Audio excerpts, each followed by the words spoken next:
Graça e paz, amados. Amém.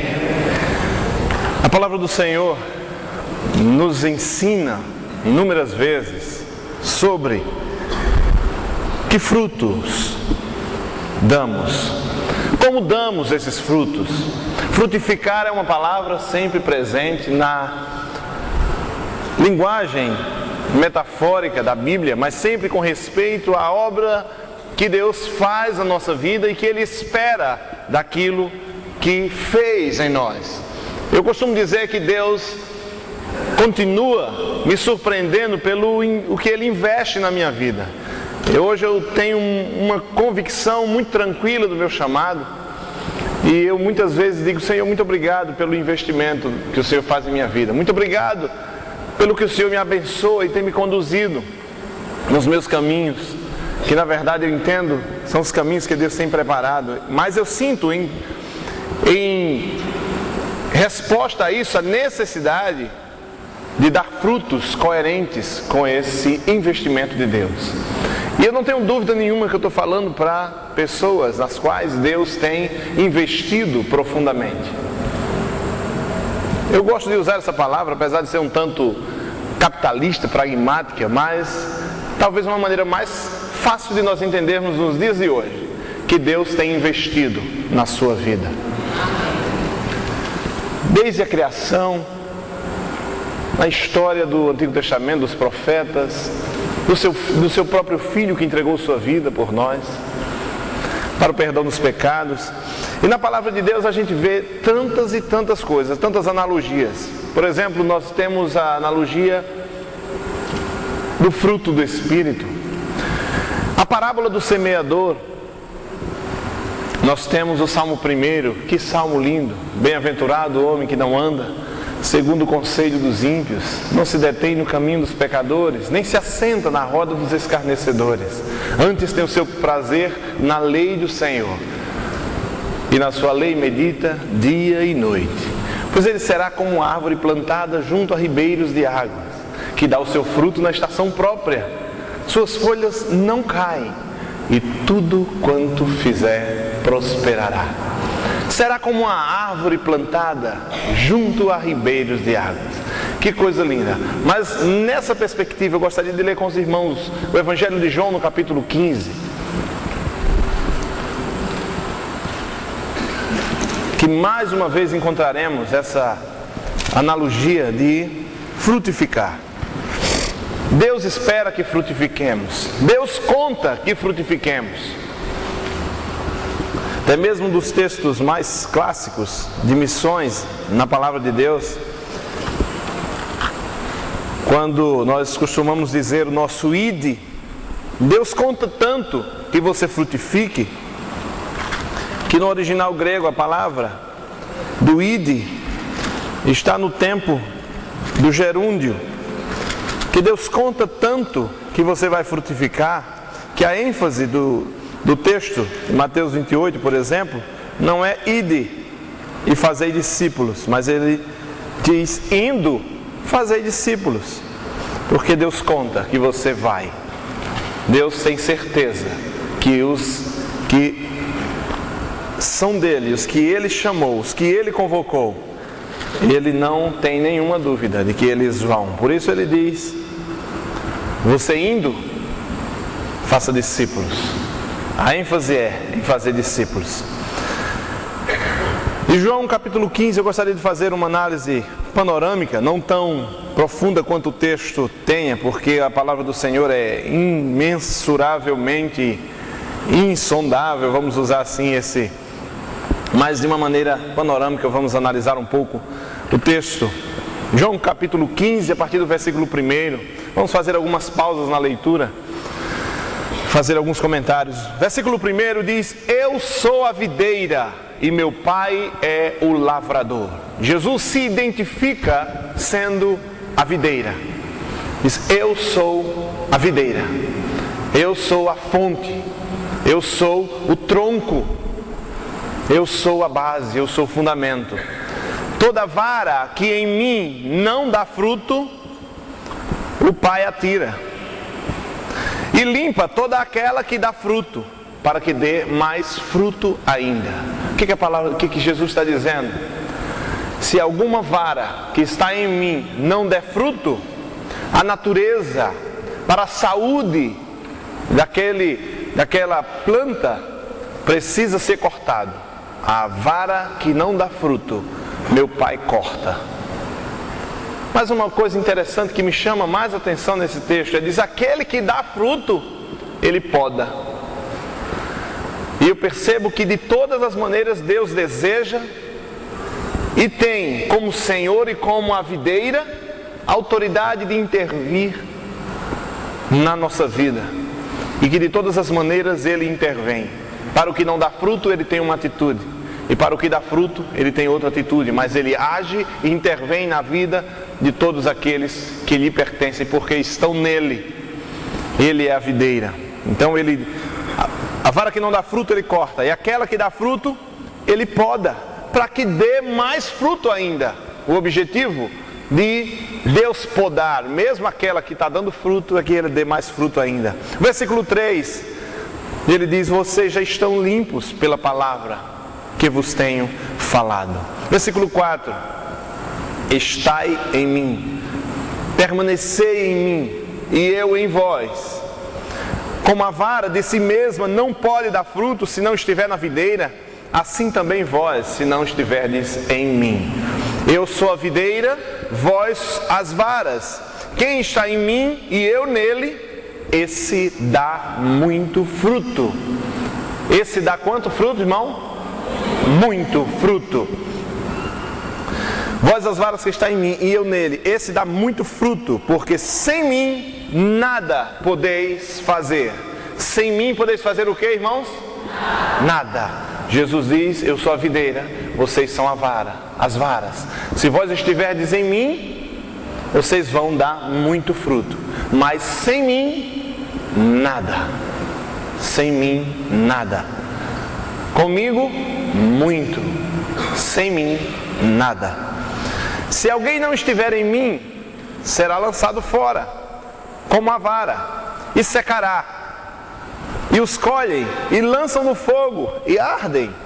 Verso 7, se vós estiverdes em mim, e as minhas palavras estiverem em vós, pedireis tudo o que quiserdes, e vos será feito. Amados, esse é o versículo que nós podemos compreender como um elo de profunda identificação, dependência. Daí podemos tirar inúmeros princípios. Jesus diz: se você estiver em mim e as minhas palavras estiverem em você, aí nós vamos andar junto. Aí nós somos a maioria. Nós já ganhamos o jogo. Se você estiver em mim e as minhas palavras estiverem em você, vai pedir o que você quiser e assim acontecerá. Interessante que esse é um princípio óbvio que diz que nós não vamos pedir qualquer coisa, porque Tiago diz: pedis e não recebeis, porque pedis mal. Mas o princípio, o início do versículo é: se você estiver em mim e se as minhas palavras estiverem em vocês, aí vamos estar juntos. Esse é o ápice do entendimento do que Jesus deseja na minha vida e na sua, meu irmão e minha irmã. Muitas vezes nós temos uma tendência permanente de que seja sempre nosso relacionamento com Deus, alguns versículos decorados, algumas nuances religiosas, algumas expressões até mesmo ritualísticas, costumeiras. Mas Jesus não está falando nada disso. Jesus está falando: eu quero que você esteja em mim e as minhas palavras estejam em vocês. E aí você pedirá o que você quiser e vos será feito. A palavra do Senhor nos diz: como os céus estão distantes da terra, assim os meus pensamentos distantes dos teus. O coração do homem pode fazer planos, mas a resposta certa dos lábios vem do Senhor. Romanos 11, o apóstolo Paulo diz, a partir do versículo 33,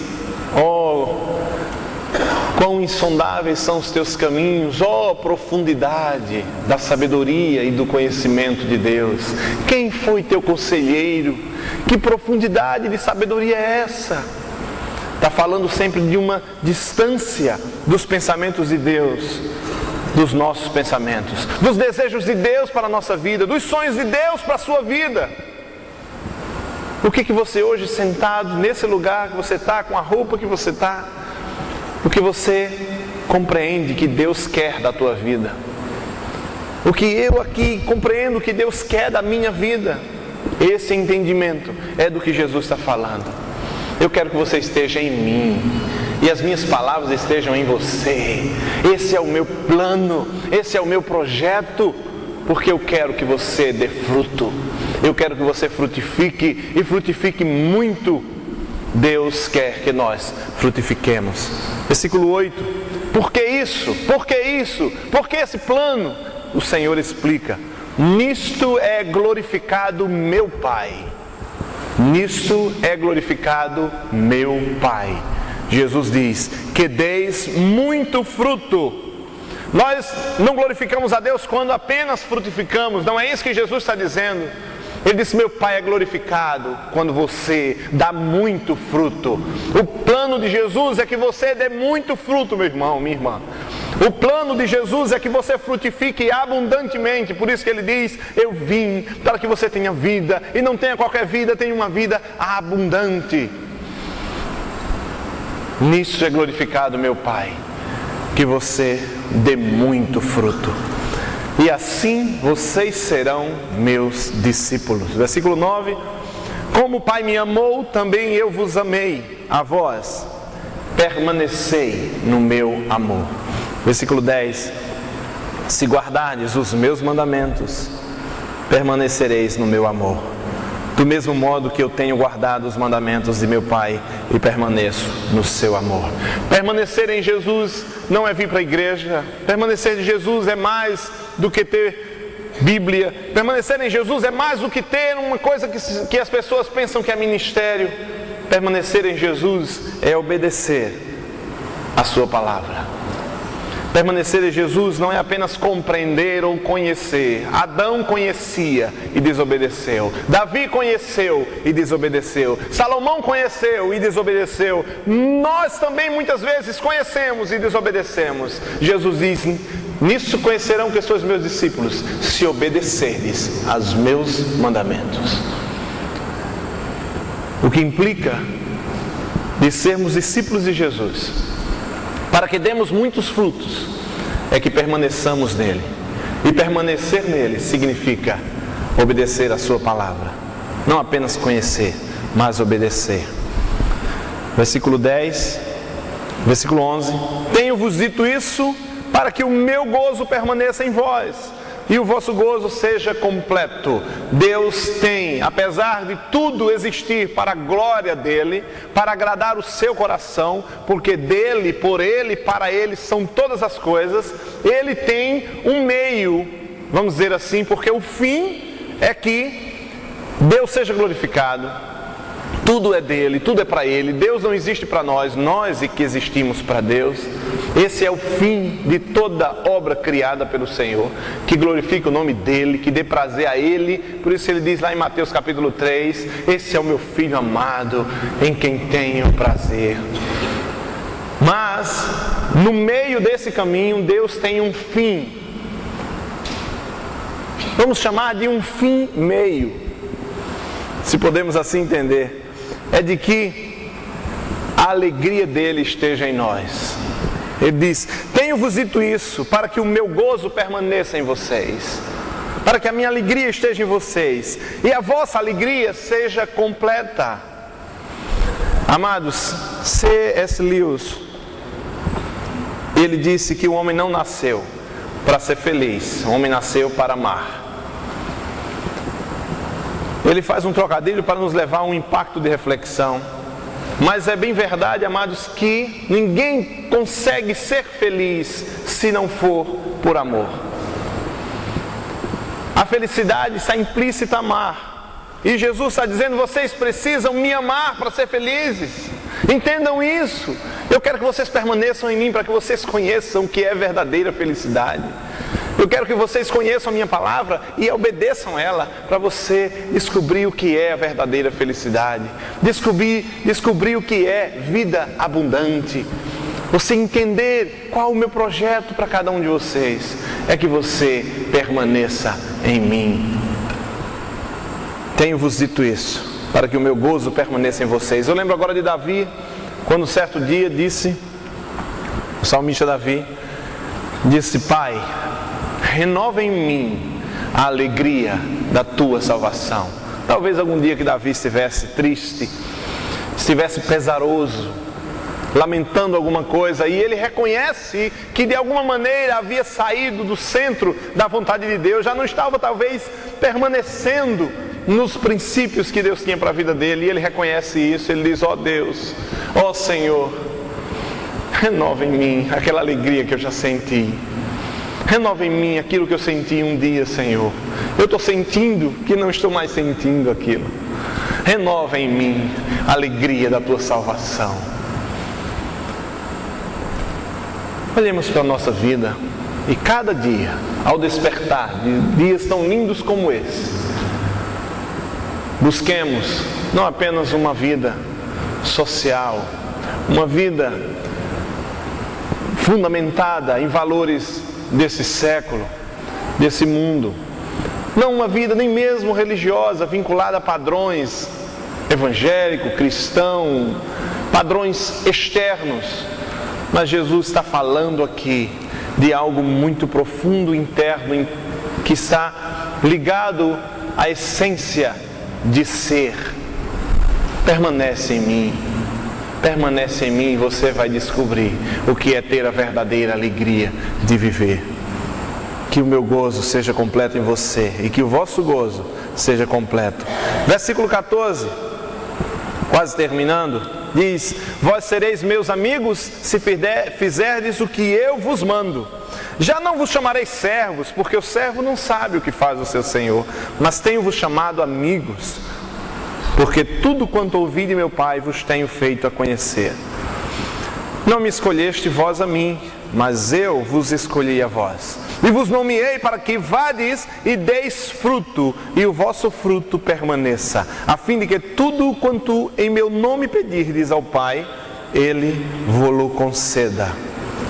Esse é o último versículo que nós vamos refletir, amados. E Jesus termina no capítulo 15 de João, dizendo: não foi você que me escolheu, foi eu que te escolhi. E te escolhi e te nomeei para que você vá e dê fruto. Foi para isso que eu te chamei, para frutificar. Foi para isso que eu te convidei, para te frutificar. Foi para frutificar. Foi para isso que eu te nomeei. Foi para isso que eu te enviei. Você vai frutificar. É esse o meu projeto, que você vai e dê fruto e que os frutos permaneçam.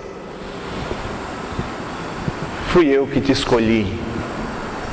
Sou eu que estou dizendo como é que tem que ser. Você tem que frutificar. Esse é o meu plano, que você frutifique e o vosso fruto permaneça. Interessante, amados, nesse último versículo: permaneça a fim de que, olha só, irmãos, foi para isso que eu te chamei, para que você dê fruto, para que o fruto permaneça e que tudo que você peça, meu Pai atenda. Você já prestou atenção a esse último versículo? Estar em sintonia com Deus é pré-requisito, não apenas sintonia de compreensão, mas de prática de vida, de conduta. É pré-requisito para que Deus atenda a sua oração. Fui eu que te chamei para que você vá e frutifique e dê muito fruto. E esse fruto permaneça, para que meu Pai atenda a sua oração. Esse versículo é singular, irmãos. Poucos versículos na Bíblia falam dessa maneira, mas Jesus está dizendo, mais uma vez em João 15, por 2 vezes: para que a sua oração seja atendida, para que tenha sentido a sua oração, para que tenha respaldo a tua petição, você precisa estar em mim. E as minhas palavras precisam estar em você. E você precisa frutificar. E você precisa frutificar muito. E você precisa frutificar para que permaneça. Para que o meu Pai atenda às suas orações. Deus quer que frutifiquemos. Como está a minha vida? Como está a sua vida?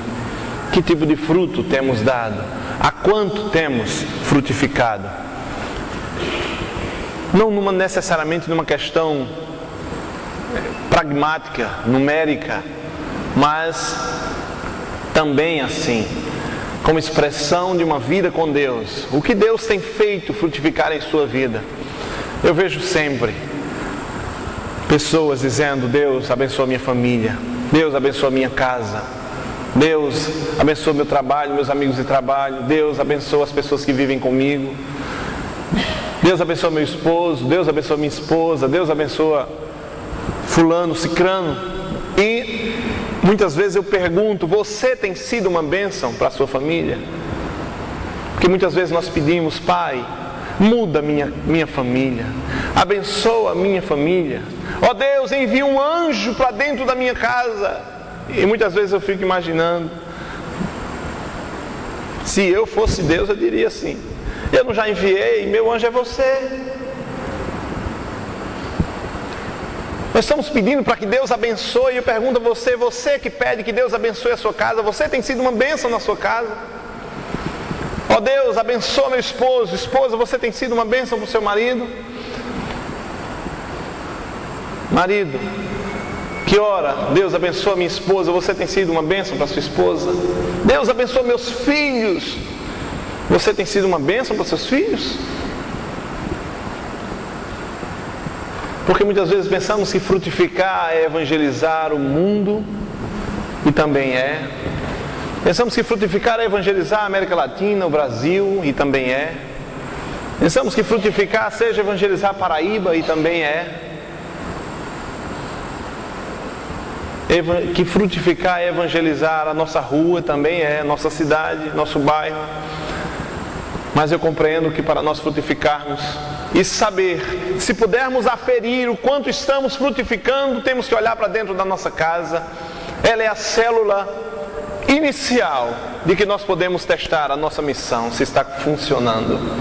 Quanto você tem frutificado dentro da sua casa? Ah não, pastor, que lá em casa é difícil, eu sabe, testemunhar em casa não é fácil, é complicado. Se for fácil, se for difícil em casa, será difícil em qualquer lugar. Mas se você não for uma bênção em casa, você não será uma bênção em lugar nenhum. Se você não frutificar na sua casa, não vai servir o fruto que dá por aí. Nós precisamos frutificar onde nós estamos. Não é legítimo a pessoa que diz que só sabe frutificar longe. Temos que frutificar onde estão os nossos pés. Jesus pergunta a você: quanto você tem frutificado? Quanto você tem frutificado? Porque fui eu que te chamei, para que você dê fruto e frutifique muito. Que esse fruto permaneça e que o Pai atenda a oração que você fizer em meu nome. Quanto você tem frutificado?